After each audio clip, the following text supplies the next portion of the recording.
Good morning, students.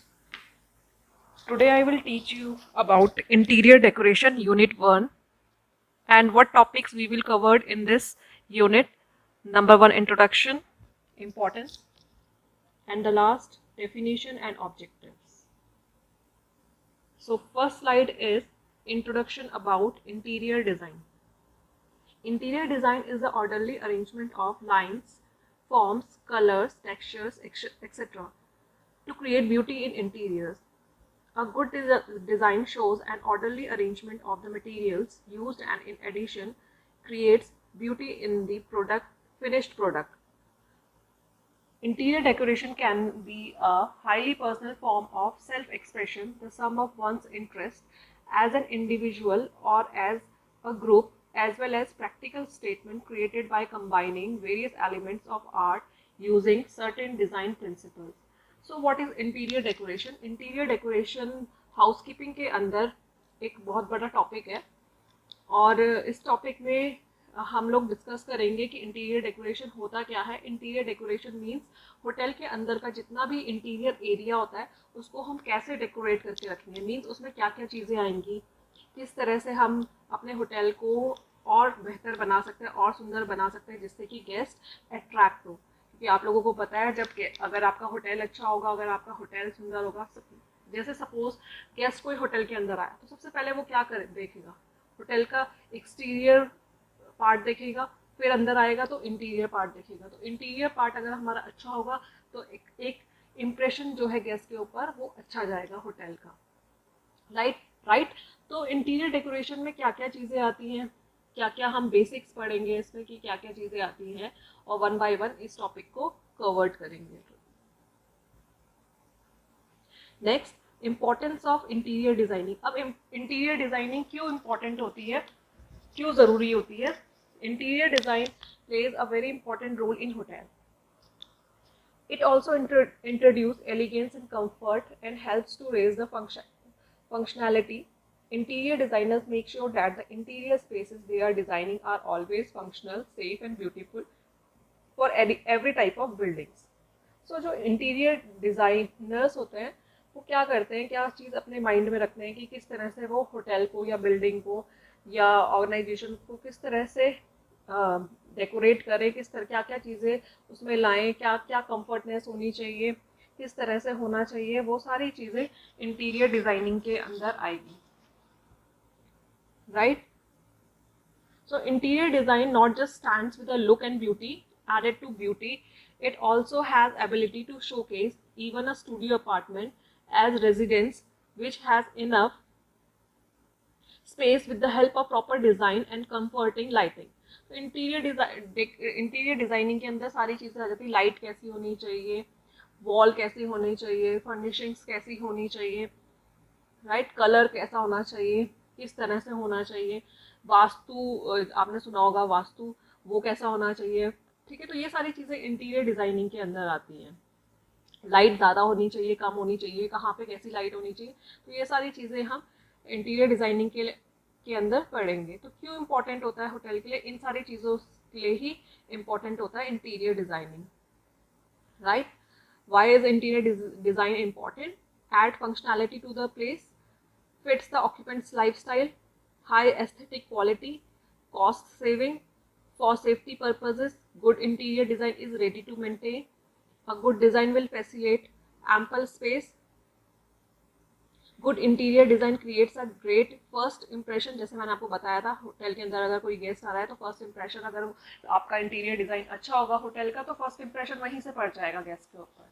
अगर आपका hotel अच्छा है तो उनके मन में ये थॉट आएगा कि हाँ मतलब मीन्स स्टाफ भी अच्छा होगा, सारी चीज़ें अच्छी होंगी. राइट. अगर आप किसी होटल के अंदर जाओ, वहाँ का इंटीरियर डिज़ाइनिंग अच्छा नहीं है, कुछ बहुत मैसी सा है, अच्छा नहीं लग रहा है, अप टू डेट नहीं है, एस्थेटिक नहीं है, तो फिर एक इम्प्रेशन वहीं से पड़ जाएगा गेस्ट के ऊपर कि हाँ शायद होटल भी अच्छा नहीं होगा. The importance of the first impression in hotel interior design. Interior design plays a very important role for the hotel industry. जैसे मैंने आपको बताया था इंटीरियर डिज़ाइन जो बहुत इंपॉर्टेंट रोल प्ले करता है होटल इंडस्ट्री के लिए. Your establishment may look good, guests will not be looking at them for a very long time. On the other hand, guests who decide to go inside your establishment will notice even the few little details your hotels possess. It should be noted that the saying, first impressions are the most lasting, often applies quite well with hotels. Interior design does not revolve around the hotel's lodge or lobby only. Hotel owners need to consider each and every fine detail of their hotel, even including the bathroom along the mix of room that needs designing. Interior design starts the moment your guests step inside your establishment and ends when they leave. Right? So it's wise to hire an interior designer as they are qualified by edification, skill, practice and examination to enrich utility and quality of interior space. These are worthy reasons to hire an interior designer not only while building a new house or hotel but also during a renovation, as it ensures that it brings out the exact look and design we wish to have that make us a pride. तो ये सारे इसीलिए important होता है interior designing. अब definition क्या होती है इंटीरियर डिज़ाइनिंग की, क्या क्या चीज़ें आती हैं. The art of job of choosing colours, furniture, carpets, etc. to decorate the inside of a house. Interior design is defined as the act of carefully choosing the product, styles, materials, fabrics, and color that will be used to decorate a room. Interior design also is defined as the way that the room looks with all of these things in it. मैंने अभी भी बताया था interior designing के अंदर क्या क्या चीज़ें आती हैं. Colours, furnitures, carpets. Means colours का मतलब है जैसे अगर सपोज हमने बेडरूम में डार्क मरून डार्क रेड लगा दिया, ब्लडी रेड जो जिसे बोलते हैं, अगर हमने उसमें लगा दिया तो हो सकता है किसी गेस्ट को डार्क कलर से, बहुत वाइब्रेंट कलर जो होते हैं उससे बहुत एलर्जी होती है. तो हमको ये सारी चीज़ें ध्यान में रखनी पड़ेगी कि किस तरह का कलर कहाँ पे होना चाहिए, लॉबी पे कैसा कलर होना चाहिए, बाथरूम्स में कैसा कलर होना चाहिए, गेस्ट रूम्स में कैसा कलर होना चाहिए, रेस्टोरेंट में कलर कैसा होना चाहिए. तो इन सब चीज़ों की नॉलेज होनी चाहिए इंटीरियर डिज़ाइनर्स को, तभी वो अच्छे से होटल्स को या होटल में जितने भी एरियाज होते हैं उसको अच्छे से कलर कर सकें. फर्नीचर कैसा होना चाहिए, किस टाइप का होना चाहिए, वेदर फर्नीचर इज़ मतलब फर्नीचर अगर रिलैक्स फॉर्म में है या नहीं है या किस टाइप का है. सपोज जैसे कितनी बार ऐसा होता है कि फर्नीचर के लेग्स होते हैं, वो एक लेग अप होता है और एक थोड़ा डाउन होता है, तो क्या होता है फर्नीचर अप डाउन करता रहता है बैठने पे. तो इस तरह की सिचुएशंस ना हो. कारपेट्स कैसे होने चाहिए, किस तरह से होने चाहिए, कैसा उनका कलर होना चाहिए, ये सारी चीज़ें इंटीरियर डिज़ाइनिंग के अंदर आती हैं. तो इन सारी चीज़ों को ध्यान में रख के, माइंड में रख के होटल का इंटीरियर डेकोरेशन किया जाता है. राइट. अब ऑब्जेक्टिव्स क्या होते हैं इंटीरियर डिज़ाइनिंग के. ऑब्जेक्टिव्स मतलब उद्देश्य क्या है. जब हम इंटीरियर डिज़ाइनिंग करते हैं तो हमारे क्या उद्देश्य होने चाहिए. पहले तो क्या होना चाहिए, ब्यूटी. हम इंटीरियर डिज़ाइनिंग इसलिए करते हैं कि ब्यूटी मतलब खूबसूरत लगे जो भी चीज़. सपोज हमने होटल का इंटीरियर डेकोरेशन करना है या इंटीरियर डिज़ाइनिंग करनी है तो क्या चीज़ हम माइंड में होनी चाहिए, क्या हमारे ऑब्जेक्टिव्स होने चाहिए. ब्यूटी, कि अच्छा लगे कुछ भी चीज़. is not only objective in planning and furnishing accommodation areas. In addition, the areas should express an idea and most important of all should function effectively. Right. दूसरी चीज़ expressiveness. To express some theme could be naturalness, sophistication, formality, royalty, warmth, coolness, freshness, antiquity and so on. तो दूसरी चीज़ होनी चाहिए, दूसरा objective होता है एक्सप्रेसिवनेस. जैसे बहुत सोफिस्टिकेटेड होना चाहिए, मतलब ज़्यादा हार्श नहीं होना चाहिए, ज़्यादा डार्क नहीं होना चाहिए. ये सारी चीज़ें माइंड में होनी चाहिए. एकदम फॉर्मल सा लुक हो, रॉयल लगे, रॉयल्टी हो, वार्मथ हो, कूलनेस हो, तो ये फ्रेशनेस हो. तो ये सारी चीज़ें माइंड में होनी चाहिए जब हम इंटीरियर डिज़ाइनिंग करते हैं. ये उसके ऑब्जेक्टिव्स होते हैं. थर्ड है functionalism. It spaces and furniture should serve the purpose for which they are intended. There should be optimum utilization of space. It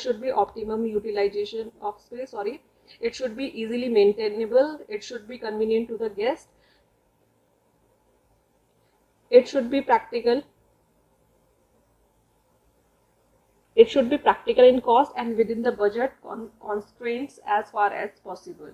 तीसरी चीज़ है बहुत important objective functionalism means space कैसा होना चाहिए, फर्नीचर कहाँ पे लगना चाहिए, किस तरह से होना चाहिए, whether it is convenient to guest और not, it should be practical in cost और within the budget as far as possible. तो ये सारी चीज़ें पॉइंट में रखनी चाहिए, यही सारी चीज़ें इंटीरियर डेकोरेशन के अंदर आती है। ठीक है, तो हमने इसमें कुछ 3-4 पॉइंट्स हमने कवर्ड करे हैं।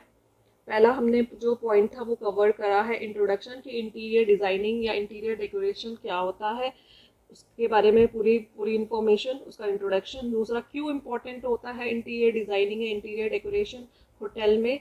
और तीसरा definition and objectives means interior designing या इंटीरियर डेकोरेशन की डेफिनेशन क्या होती है, और लास्ट ऑब्जेक्टिव्स क्या होते हैं, क्या उद्देश्य होते हैं, क्या चीज़ें हमें ध्यान में रखनी पड़ती हैं जब हम इंटीरियर डिज़ाइनिंग करते हैं होटल की।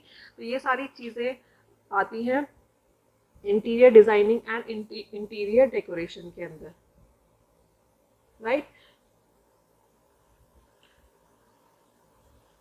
सो इस क्लास में हम इतना ही पढ़ेंगे। नेक्स्ट हम आगे और पढ़ते रहेंगे कि क्या एलिमेंट्स होते हैं इंटीरियर डिज़ाइनिंग में या इंटीरियर डेकोरेशन के, और क्या क्या क्या क्या चीज़, क्या एलिमेंट्स होते हैं, क्या प्रिंसिपल्स होते हैं, मीन्स कि क्या सिद्धांत होते हैं इंटीरियर डिज़ाइनिंग के। तो वो हम नेक्स्ट लेक्चर में पढ़ेंगे। अभी हमने इसमें यही पढ़ा इंटीरियर डिज़ाइनिंग क्यों इम्पॉर्टेंट होती है, इंटीरियर डिज़ाइनिंग के क्या ऑब्जेक्टिव्स होते हैं, और क्यों इंटीरियर डिज़ाइनिंग होटल में करी जाती है, राइट। और डेफिनेशन क्या होती है इंटीरियर डिज़ाइनिंग की।